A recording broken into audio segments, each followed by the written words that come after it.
Bonjour à tous, bienvenue dans cette nouvelle vidéo du chapitre 6 où on va parler du money management. Donc je vous laisse tout d'abord prendre connaissance des avertissements liés au risque et on va tout de suite passer à la présentation. Donc la stratégie XND, comme toutes les autres stratégies, connaît des pertes. Donc c'est des choses qui arrivent en trading, c'est tout à fait normal. Avec un money management strict, on va pouvoir optimiser les profits sur le long terme et donc réduire ses pertes. Un money management respecté est le meilleur moyen de devenir rentable, donc comme on va le voir ensuite dans la présentation et sur les graphiques. Il est très important de pouvoir respecter son money management et donc on va voir les règles strictes à suivre. Donc les règles à suivre, tout d'abord on ne prend pas de position seulement à hauteur de 1% de son capital, c'est-à-dire qu'on ne prendra pas de risque supérieur à 1%, ce qui va nous éviter sur le long terme de cramer son compte de trading, cramer son capital, et donc ça c'est la première règle qui est très importante. Deuxième règle, on ne prend une position que si le ratio bénéfice-risque est supérieur ou égal à 1,5. C'est-à-dire que si on prend une position où on risque 1% de son capital, on visera, comme premier take profit, un gain de 1,5% de son capital. C'est-à-dire que même si on essuie quelques pertes, avec un ou deux trades positifs, on va pouvoir les récupérer assez facilement. Troisième règle, la perte journalière maximale qu'on va s'accorder sera égale à 3% du capital. C'est-à-dire que si on fait une très mauvaise journée et qu'on perd donc 3 trades, à la suite, on va arrêter de trader, on ferme la plateforme et on passe à autre chose. C'est une mauvaise journée, on a perdu 3%. Tant pis, la journée d'après, si on suit strictement son money management et qu'on a un ratio bénéfice-risque au minimum égal à 1,5, même si on a perdu 3 trades aujourd'hui, si on en gagne 2 à la suite, on récupérera sa perte et on pourra aller de l'avant. On va voir ensuite comment placer donc ses stop loss et ses take profit. Un stop loss doit toujours être placé sur un niveau graphique choisi à l'avance et non pas pour la quantité d'argent à laquelle il correspond. C'est-à-dire qu'on va toujours placer son stop loss sur un dernier plus bas ou sous un point pivot ou encore sous une borne qu'on a identifiée au préalable. Et à l'inverse, on ne placera jamais son stop loss parce qu'il correspond à 1% de son capital. C'est-à-dire qu'on va placer son stop loss par exemple sous un dernier plus bas et on va régler ensuite sa taille de position pour que celle-ci corresponde à 1% au maximum de son capital. Pour ce qui est du take profit, donc le take profit, comme on l'a dit, est placé au minimum 1,5 fois plus haut que le stop loss par rapport à la position. Et il est important de noter que ce take profit n'est pas obligatoire. Il est intéressant de laisser courir ses gains et de couper manuellement en présence d'un retournement sur un niveau clé. Donc il est important, comme on l'a vu, de laisser courir ses gains et de couper ses pertes. Par exemple, lorsqu'un stop loss est touché, c'est tout simplement que le trade était perdant, que notre analyse n'était pas bonne, ou ça peut arriver que le marché décide qu'il allait repartir dans un sens différent qu'on l'avait imaginé. Donc peu importe ce que l'on croit ou ce que l'on pense, le marché a toujours raison. Si le stop loss est touché, le trade est perdant, et puis c'est tout. Un take profit peut être divisé en plusieurs take profit, donc un TP1 sur une borne haute, un TP2 sur la borne prochaine, etc. Donc comme on va le voir après sur les graphiques, on peut prendre position, mettre un premier TP sur la borne haute suivante. Lorsque le marché l'atteint, on va encaisser par exemple 50, 60 ou 70% de notre position. Et on va laisser courir le reste de la position en direction d'un deuxième TP sur la borne prochaine, etc. Donc comme ça, on peut être beaucoup plus rentable sur un seul trade. Et ça peut être très intéressant au niveau des profits. En utilisant cette technique, le stop loss peut être placé à break-event lorsque le TP1 est touché. Donc, comme on va le voir ensuite sur les graphiques. Donc si le TP1 est touché, on encaisse par exemple 50% de notre position et on va sécuriser celle-ci en plaçant notre stop loss au niveau de notre point d'entrée. Donc on va le voir ensuite sur les graphiques. Technique très intéressante qui peut sécuriser une position.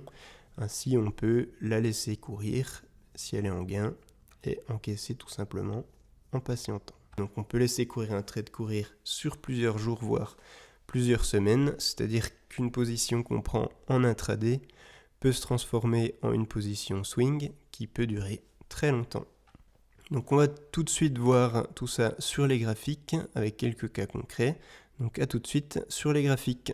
Donc nous revoilà sur les graphiques avec notre graphique du DAX en M15. Donc on avait pris quelques trades lors de précédentes vidéos avec la stratégie XND1.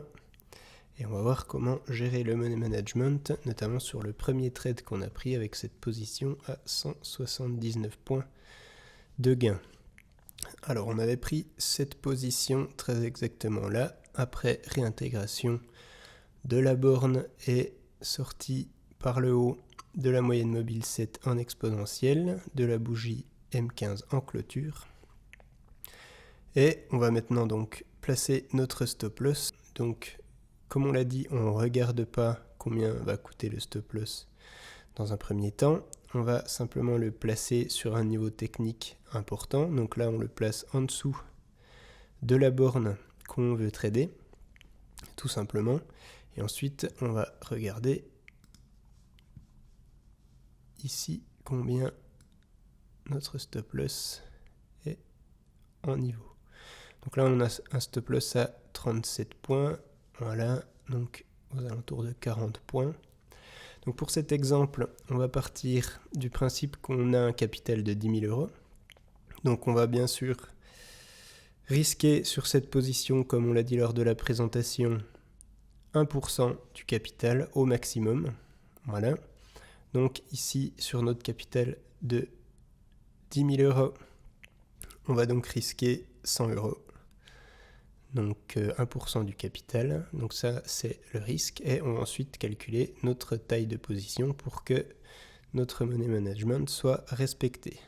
Donc ici nous avons la formule que nous avons étudiée lors de la formation du module 1 pour ceux qui l'ont passé. Donc un petit rappel pour la taille de position. Donc on va calculer donc notre risque, donc là on a 100 € de risque. On va diviser ce risque par le nombre de points que va faire notre stop loss. Donc là, on est à 40 points. Et on va le diviser par la valeur du point. Sachant que ici, on va trader sur le DAX à 1 € le point. Donc tout simplement, on va prendre notre risque qui est de 100 €. On va le diviser par le nombre de points de stop loss qui est de 40 € et on va le diviser par la valeur du point qui est de 1 €, donc divisé par 1, ce qui nous fait une position à 2,5 lots. Donc on va le remettre ici. Voilà, donc là on a une position à 2,5 lots, tout simplement. Donc on va rentrer ici notre position à 2,5 lots ici et on va acheter le DAX pour ce trade qu'on va laisser courir et on va faire donc 179 points de gain comme on l'a vu la dernière fois. Donc ce qui nous ferait pour cette position, voilà, 179 fois 2,5, ce qui nous ferait une position gagnante à 447,5 €. Tout simplement. Donc voilà pour ce qui est de la position du stop loss. Donc on place toujours notre stop loss en fonction d'un niveau technique et pas en fonction du prix qu'il représente. Très important. Et on va toujours prendre un ratio bénéfice-risque supérieur à 1,5. Voilà, donc avec la stratégie XND1 et la stratégie XND2, globalement on est sur des ratios plutôt important. Donc là, voilà, on avait 40 points de stop loss pour 179 points de gain, ce qui nous faisait un ratio de 4,5. Donc on était très large en termes de ratio. Voilà, et on ne prendra jamais un trade si notre ratio, si par exemple la zone était par là, notre ratio bénéfice-risque était inférieur à 1,5, et bien tout simplement on ne prend pas le trade et on attend d'autres opportunités. Voilà pour ce qui est du stop loss. On va passer maintenant au take profit. Donc, comme on l'a dit, le take profit doit être placé 1,5 fois plus haut que le stop loss par rapport à la position. Donc on a vu lors de la présentation qu'il n'était pas obligatoire, c'est-à-dire qu'on peut créer plusieurs take profit et encaisser nos gains. Donc comme on va le voir tout de suite sur les graphiques, si j'arrive... Voilà, donc comme on va le voir tout de suite sur les graphiques, donc si on prend le graphique en un peu plus large, on va enlever tout ça. Voilà, donc on a pris notre trade ici, on a mis notre stop loss et lors de la précédente vidéo, on avait mis notre take profit ici et on encaissait très exactement 179 points de gain. Ce qu'on peut faire également, c'est placer une alerte ici sur la zone prochaine. Et quand l'alerte sera déclenchée, donc notre TP1 sera déclenché, on encaissera donc 50, 60 ou 70% de la position. Et on va la laisser courir. Et on va engranger davantage de gains comme cela. Donc c'est-à-dire qu'une fois que le take profit 1 est engrangé, on va tout simplement encaisser donc 50%, admettons, ou plus, c'est possible. Donc la position court toujours. Et on voit que le marché continue sa course. Et on voit que le marché continue sa course et notre gain latent, donc 50% restant de notre position, continue également sa course et on voit que voilà, le marché monte et on est encore en gain. Rien ne nous empêche, malgré notre gain latent, de reprendre une position si un signal est validé ici. Donc on peut très bien le faire ici. Donc une fois que la position est validée, on reprend un trade. On respecte strictement notre money management et là voilà, on a notre prochain trade ici qui continue et notre ancien trade qui est en 50% de latent ici et qui va arriver à son TP2 juste là. Donc on encaisse beaucoup plus de profit avec cette technique là. Ce qu'on peut faire également, comme on l'a vu dans la présentation, une fois que par exemple pour cette position notre take profit 1 est touché, on peut également sécuriser notre position ici et monter notre stop loss au niveau de notre prise de position. Donc on dit que notre stop loss est à break event, donc notre position est sécurisée. C'est-à-dire que si le marché ici revient et vient taper notre stop loss, on est à 0 et on n'encaisse pas de perte. Comme on peut le voir ici, on avait un TP1 là qui a été touché, on a encaissé une partie de notre position, on a sécurisé notre position ici avec notre stop loss à 0 et on attend notre TP2, donc la borne suivante. Le marché n'y va pas ici et vient taper notre stop ici, peu importe parce qu'il était à 0, donc on n'a subi aucune perte supplémentaire.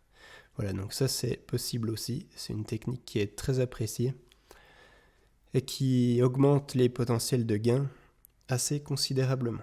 Voilà. Donc comme on l'a vu, une position peut se décomposer en plusieurs take profit. Vous pouvez en mettre un ici, un ici, un ici et à chaque fois encaisser une partie de vos gains et laisser courir le marché. C'est-à-dire qu'un trade ici, donc un trade intraday, qui était voué à être clôturé ici sur un take profit 1, peut devenir un trade swing qui va évoluer plusieurs jours, voire plusieurs semaines, et monter comme ça.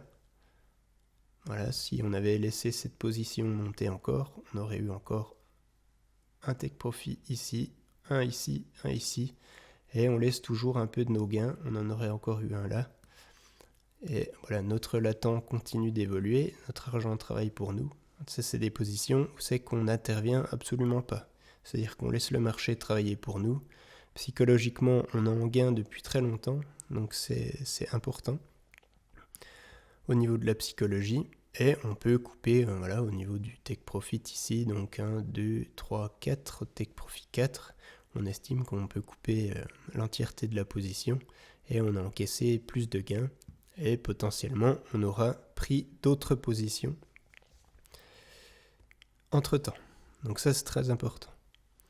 Donc voilà, pour ce qui est du money management, qui doit être absolument strictement respecté. Donc on ne prend position qu'à hauteur de 1% de son capital, comme on l'a vu. Donc on place son stop loss sur un niveau technique et on calcule la taille de sa position pour ne pas engager plus de 1% de notre capital. On prend une position avec un ratio bénéfice-risque au minimum de 1,5. Voilà, après il peut être de 2, 3, 4. Plus le ratio augmente, plus la position peut être intéressante. Et bien entendu, la perte journalière maximale qu'on peut engager est de 3%. C'est-à-dire qu'on prendra 3 trades perdants à 1% du capital. Si le troisième est perdant, on arrête, on clôture la plateforme et on revient demain. Voilà, si on a un trade ensuite le lendemain avec un ratio bénéfice-risque de 3, eh ben on comble les pertes de la veille et tout ça est réglé. On peut avancer et continuer nos profits tout au long de l'année. Donc voilà pour ce qui est de la vidéo du Money Management. Donc à tout de suite pour la dernière vidéo de cette formation XND module 2, qui est un pilier important du trading, qui est la psychologie. Donc à tout de suite.